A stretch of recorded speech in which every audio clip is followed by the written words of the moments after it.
What's going on, Facebook? My name is Kevan Kenney. This is Billboard Live. We're coming to you from the Billboard offices here in New York City. And is there somebody behind me? Oh, there are. Three dudes named New Politics. They're here. They're going to play us 3 songs live for you here on Facebook today, including their new single, One of Us. So I'm going to get out of their way, and you guys can take it away. One more time from New Politics. That was incredible. Insane, guys. Come on, step on down. Was that our first breakdancing ever on Billboard Live? That was incredible. They do it all. But you are transforming our Midtown offices here into a rock concert. So that was absolutely incredible. Lewis, nice to meet you. Dave, incredible moves over there. Thank you very much. Soren? Yeah, absolutely, man. Can we get a shot of Soren's shirt, by the way? I thought it was a Wendy's shirt. It's a Wheezy's shirt. There you go. We don't discriminate. We love burgers. Why don't we grab another mic back there, get everybody acquainted, and then let's talk about not just the music you heard, but maybe some music that is new, that is on the way. But that song, I think, if you like that at home and you're watching right now, Disney liked it too. Is that true? They put it in a Frozen trailer. Yeah, they did. We got really lucky with that song. That's incredible. We had to change the lyrics for Disney actually. So, and I found the recording, and it goes something like, "Oh, shake it up, like a little just shake it. Just over and we over weren't again. allowed to put It's smoke in amazing. if you got them. We had to change a few of the lines. Yeah, but that's huge. I mean, that's like the They were biggest awesome, Disney yeah. movie ever. Oh, it's amazing. It was such an honor. So cool. Yeah, that was great. No, that song, Harlem, is kind of what blew you guys up or got you guys on the map. It skyrocketed to 29 million streams on Spotify alone. I don't know about the other services, but obviously just a huge smash hit. I'm always fascinated to ask a band when a song sort of does put you on the map like that, what your relationship to that song is. Do you have any memories of that time of constructing the song? Did you know it was going to be a hit? Like, what went behind Harlem? I think we went through such you know, because it was great. Yeah, no. It was a really hard period for us. We got off touring. We moved from Copenhagen, Denmark, and ran out of money trying to write this record. And just when we thought we had it, our managers, JD and Bob, were like, "Why don't you go home for 10 days and just write as many ideas as you can?" You know, and it was really the process of going through, you know, like stuff in life, like living and being able to like make fiction out of it or express it in a way so it communicated something. And I think we were a little bit lost with all of the change and, you know, the first record not doing what we maybe expected and personal, you know, things. And I think when writing A Bad Girl in Harlem, I think we kind of really realized that, like, you know, we should just do what we do and express it and write songs. That's all we love doing. And, you know, we ended up writing that song in that period, that 2-week period. And they were like, hold up, maybe this is this single that we think is the single. We should go with this one here, which became Harlem. And then we toured for about 3 years straight.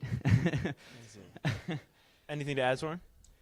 No, that's pretty much something. You're like, that's kind of what happened. Yes, I did it. I wanted to say it, but he said it.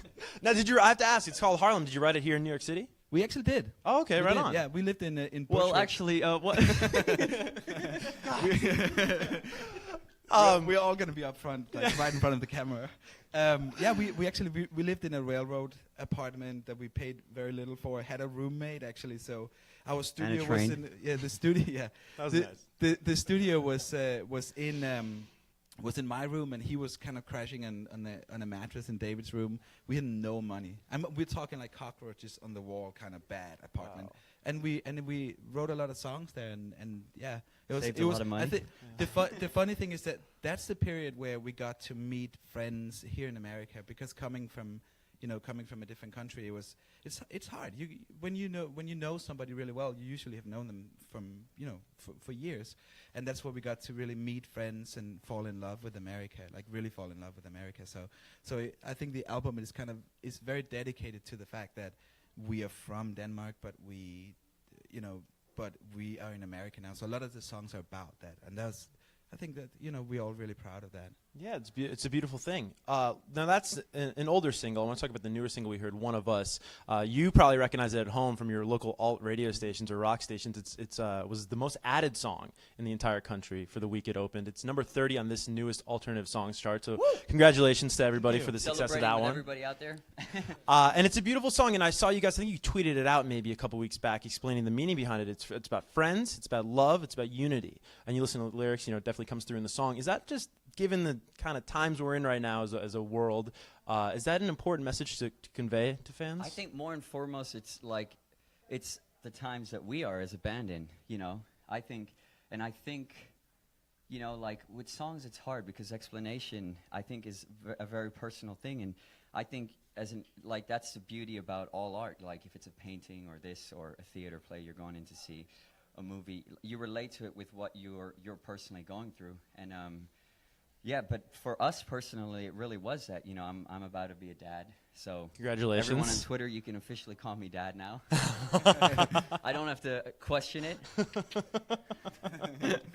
And yeah, it was just, you know, like we've gone through such a roller coaster ride. We've done these crazy decisions in our life to end up here, and I think it's so important to, like, regardless of the good and bad and the differences that you encounter in life. And, you know, I think it's so important to also be grateful and to remember, like a reminder to yourself to be grateful and, you know, like understand that everything is one, you know, when it really comes down to it. And I think that song just kind of signifies that for us, like our brotherhood and, you know, what we've gone through and the future to come, you know, with many more. Absolutely. I mean, from that railroad apartment with the cockroaches to, you know, top 30 single now on the alternative songs chart, it's pretty incredible. It's hard not to be grateful, you know, when you think about it. So when you're not recording music and you're not putting out these great songs, you're on the road a lot. You're on tour. You've toured with Pink. You've toured with Paramore. You've toured with Fall Out Boy, which I thought was cool because we were actually over at Good Morning America on Monday, and Pete Wentz was doing the announcements for the Billboard Music Awards that's coming up next month. That's awesome. I wanted to ask you guys, He's though. great. Yeah, I was going to say, do you have any cool memories of just being on the road with Fall Out Boy? I think actually that we had one tour. We did the Monumento with Fall Out Boy and Paramore. That was such an amazing experience. I think it was the first time where we wrote a whole album in the back lounge on that tour. They're great people. Yeah. Great people, hands down. You know, and yeah, it's a lot of a lot of memories. Yeah. Any we can say on Facebook right now? I don't know. That's good. I won't say anything. Our bachelor days. But yeah, well, we're gonna keep this frozen rated, G rated. There was that when we not Monumento, we did a tour with them, like they did like a play down tour, like a club tour when they first came out, and they pranked us on stage, and it was like, remember we were playing some crazy, I think it was just a song called Just Like Me, and I turn around and it's like Pete and like Andy, and they're like hanging up all these like balloon like birthday like stuff, like no one's birthday at all. Nobody's birthday. But it was pretty wild. I mean, it was wild for me to turn around and see like Pete Wentz and Andy and all of them just like hanging up stuff. I kind of had a fanboy moment, you know. Oh, absolutely, man. How could you not? It's really one thing that you get like a certain appreciation for bands that have been around for a long time. Mm-hmm. Pink, well, you know, she's something else, but like, but you know, Fall Out Boy, Paramore, you name all, you know, those bands. It's like, and what is really inspiring is to see, like the discipline to keep going and to like the fight to stay creative and reinvent, but still not lose yourself in it.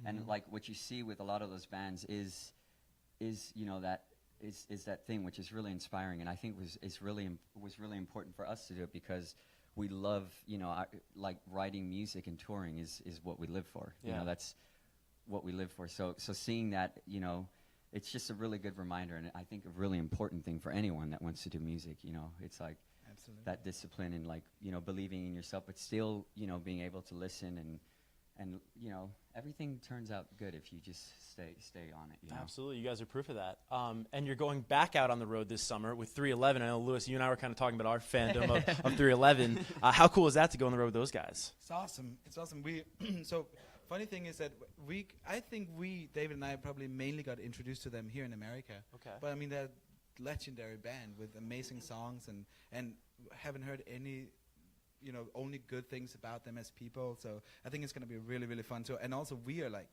I mean, we have written this album. We've done a few shows here and there, but we've taken our time to make babies and write an album. So time well spent. By the way, making a baby is so much quicker than writing a song. Takes only 1 minute. 30 if you're me. 30 seconds if you're me. Yeah. so we're on fire. You know, we're on fire. We're so excited and so ready to go out and play our songs and also that was good, right? And I can't wait to ask him what the color of her energy is. You know. Yeah. Most likely might be. I want to know what the color of her energy is. I'm curious. There you go. That's for the 311 fans watching right now.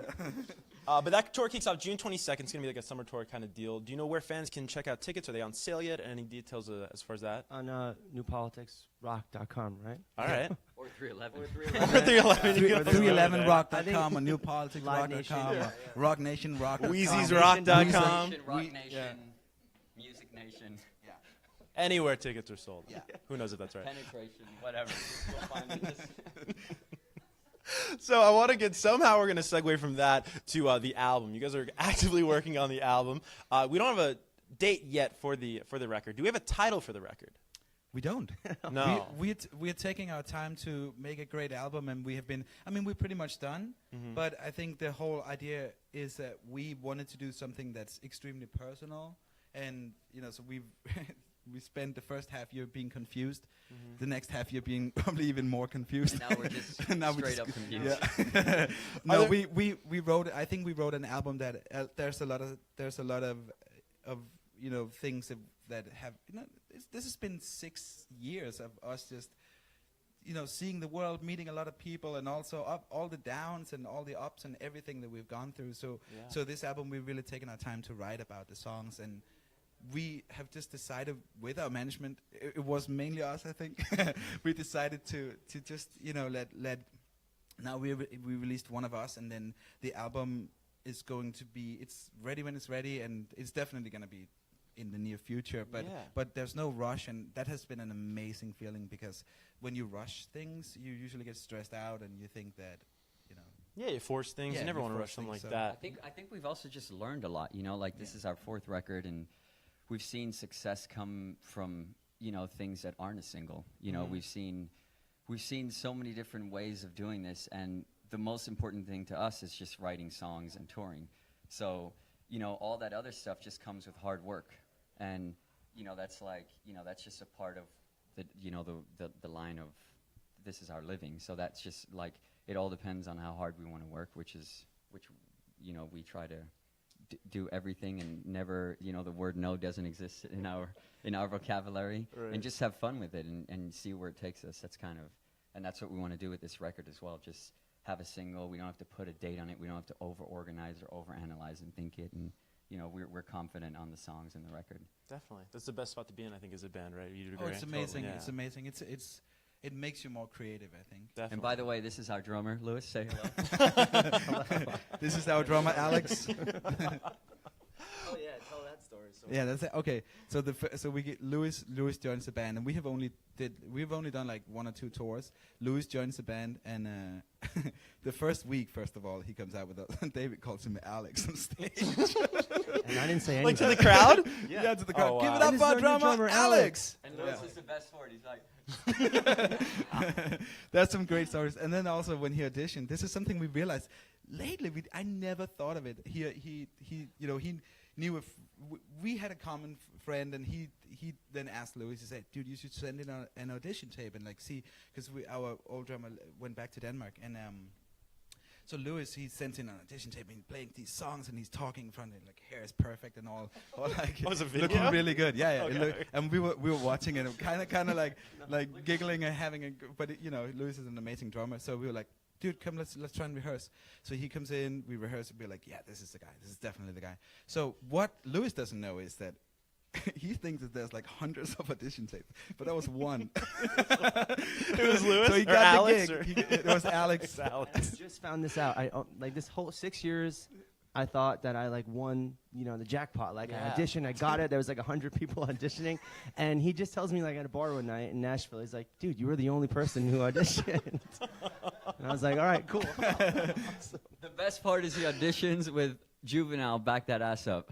No, did And you he's really? like, yeah, and he's That's smiling, and I'm awesome. like, God, he smiles just as much as us. That could be bad if we're all doing the same thing, because we all don't know how to not smile.